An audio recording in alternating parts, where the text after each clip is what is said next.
agora vamos falar sobre a escala. A escala é a relação matemática de proporcionalidade entre a dimensão de um objeto em uma representação cartográfica e no real. Ou seja, quando o mapa é feito, o objeto que será representado nele vai passar por uma redução das suas dimensões.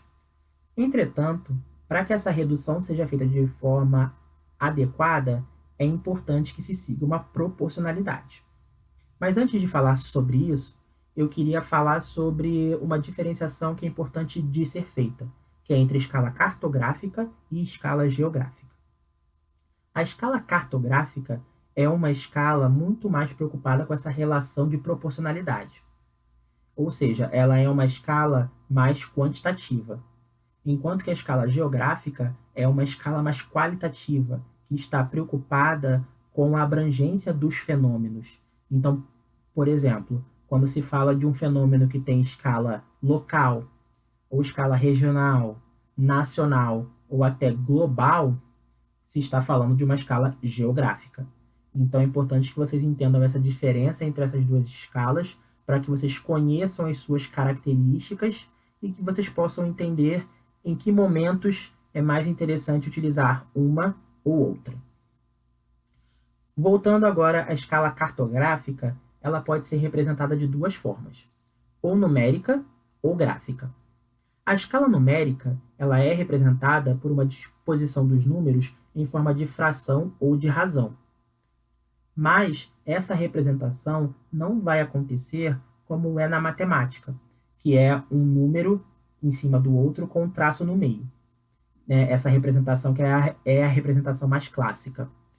Vocês vão ver essa representação acontecendo da forma que está aparecendo aí. Um número, em seguida 2 pontos, que significa para ou equivalente, e um segundo número. Esse primeiro número, ele é relacionado com a dimensão do objeto no mapa. Os 2 pontos para e o terceiro item, que é esse segundo número, ele vai representar, ele vai sinalizar a dimensão do objeto no mundo real. Então, por exemplo, como podemos ler essa escala? 1 para 50.000.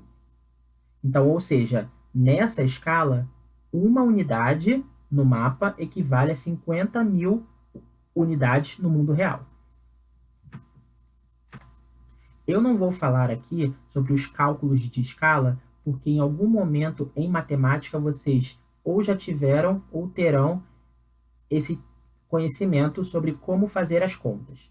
O que eu vou destacar aqui, que é importante, é vocês entenderem o que cada número vai representar e dizer também que a escala ela é adimensional, ou seja, ela não tem uma dimensão. Normalmente, as escalas numéricas são dadas em centímetros, mas vocês podem ter escalas dadas também em outras unidades, como, por exemplo, as escalas que vocês estão vendo ali na escala gráfica, que estão em quilômetros. E é importante dizer também que os 2 números precisam estar na mesma... na mesma...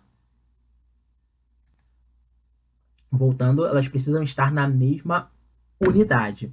Ou seja, tanto o número que representa na escala real, quanto no mapa, precisam estar nessa mesma unidade.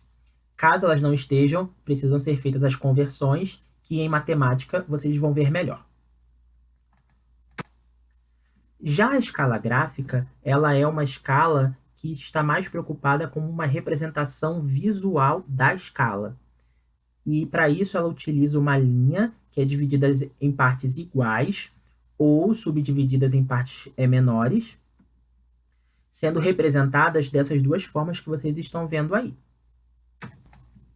É importante dizer que a escala numérica ela tem uma vantagem, que é o quê? Ela demonstra quanto cada centímetro do mapa representa na realidade, fornecendo ao seu leitor do mapa uma certa noção do tamanho da área que foi representada.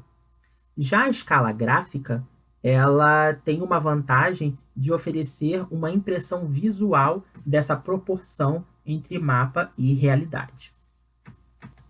Uma outra diferenciação que é importante de ser feita é entre escala grande e escala pequena. Quando se fala que um mapa tem uma escala grande, significa que aquele mapa ele possui uma área pequena, uma área menor que é representada. Ou seja, se a área que é representada é uma área pequena, uma área menor, essa redução que será feita será menor também. Com isso, o que vai acontecer? O detalhamento vai ser maior, ou seja, você vai conseguir enxergar mais elementos dentro daquele mapa. E com isso, a escala será maior, ou seja, né, vai ser uma escala grande. Então, se a gente parar para pensar, por exemplo, num mapa que é de 1 para 5.000, a gente vai ver que é um mapa que ele possui uma área menor a ser representada do que, por exemplo, um mapa de 1 para 100.000. Então, a gente vê uma escala grande a partir dessas características. Já a escala pequena é, por exemplo, fazendo essa comparação de um mapa de 1 para 5.000 para um mapa de 1 para 100.000. Por quê? O mapa de 100.000 ele tem uma área muito maior que está sendo representada ali. E devido a essa área ser muito maior, a redução que vai ser feita também é muito maior. Com isso, o detalhamento que será visto no mapa será menor. Por quê? Os elementos presentes no mapa estarão representados ali como um tamanho muito menor, ou seja, o detalhamento será muito menor.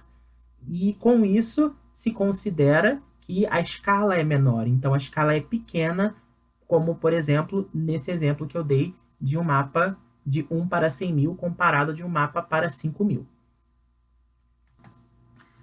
Trouxe aqui um exemplo para que a gente possa ver.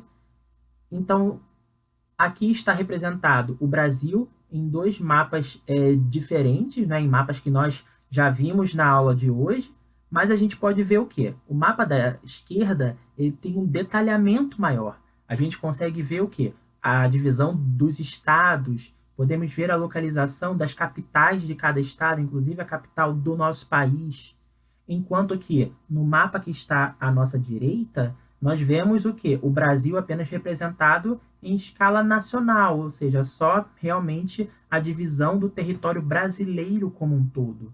Então, o que a gente pode entender aí é o quê? É que o mapa da esquerda possui uma escala grande, porque possui um detalhamento maior das informações, enquanto que o mapa da direita é um mapa de escala pequena. Por quê? Porque o nível de detalhamento ele acaba sendo muito menor. A gente consegue ver o contorno do Brasil, mas nós não conseguimos ver os estados, não conseguimos ver as capitais. Bom, estamos encerrando a aula de hoje. Espero que vocês tenham aproveitado, espero que ela tenha sido de um bom proveito para todos. Qualquer dúvida que vocês tiverem, podem entrar em contato conosco, estamos à disposição para tirar as suas dúvidas. E até a próxima.